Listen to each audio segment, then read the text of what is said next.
because of its ability to deliver devastating, pinpoint strikes against Russian positions. The HIMARS has drawn a lot of attention as one of the most effective weapons the US has provided to Ukraine in the ongoing battle. However, Russian forces have grown accustomed to Ukraine's HIMARS systems, according to Commander-in-Chief General Valery Zaluzny. They moved to a distance HIMARS cannot reach, he added. And we don't have anything that has a wider range. Ukraine's military leadership has requested long-range weapons to strike Russian forces from a greater distance. However, the US and its allies have so far refrained from supplying such weapons to Kiev. Ukraine's military leadership has requested long-range weapons to strike Russian forces from a greater distance. However, the US and its allies have so far refrained from supplying such weapons to Kiev. Early in December, it was revealed that the US-supplied high-mobility artillery rocket systems to Ukraine had been secretly modified to prevent them from launching long-range rockets into Russia. Since June, Washington has dispatched 20 HIMARS missiles to Kiev, as well as a large stockpile of satellite-guided rockets with a range of up to 50 miles.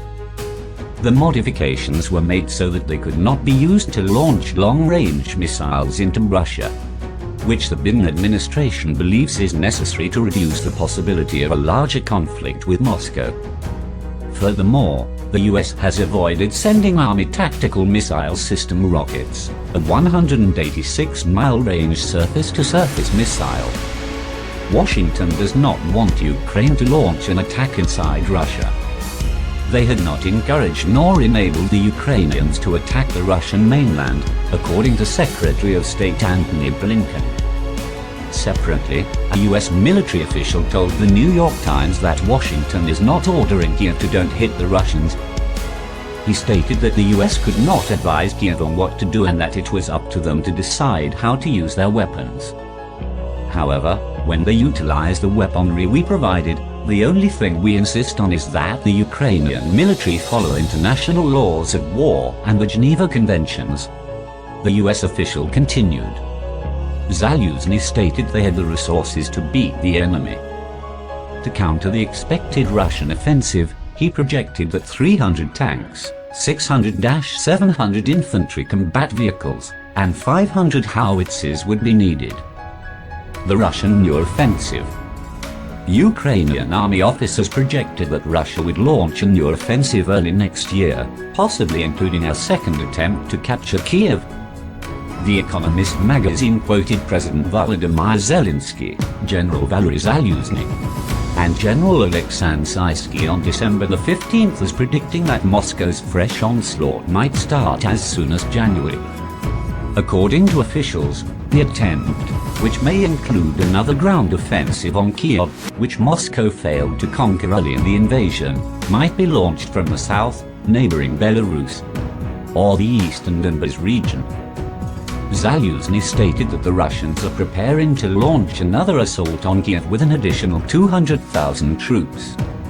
Ukraine's military minister, Oleksiy Rezhnikov, warned that there was accumulating evidence that Russia was plotting a big strike on Ukraine. He projected that this would happen in February, when half of the 300,000 Russian soldiers enlisted in October to help with the war would have completed their training. Meanwhile, both sides have rejected a Christmas truce, and no talks to end Europe's bloodiest battle since World War II are now underway. On December the 15th, European Union leaders agreed to fund Ukraine with $18 billion next year and imposed the 9th round of sanctions on Moscow, whose invasion is already in its 10th month. Russia has unleashed a barrage of missiles at Ukraine's energy infrastructure since October, disrupting electricity supplies and depriving people of heat throughout the very cold winter. On December the 16th, Russia launched a missile barrage into Ukraine, knocking out power in Kharkiv, damaging crucial infrastructure in the south, and attacking the nation's capital, Kiev. Ukraine has frequently requested that its partners deliver stronger air defenses to fight against Russian missile assaults, notably on its energy sector. Experts believe that Washington intends to provide the Patriot missile defense system to Ukraine, but that this may not be enough.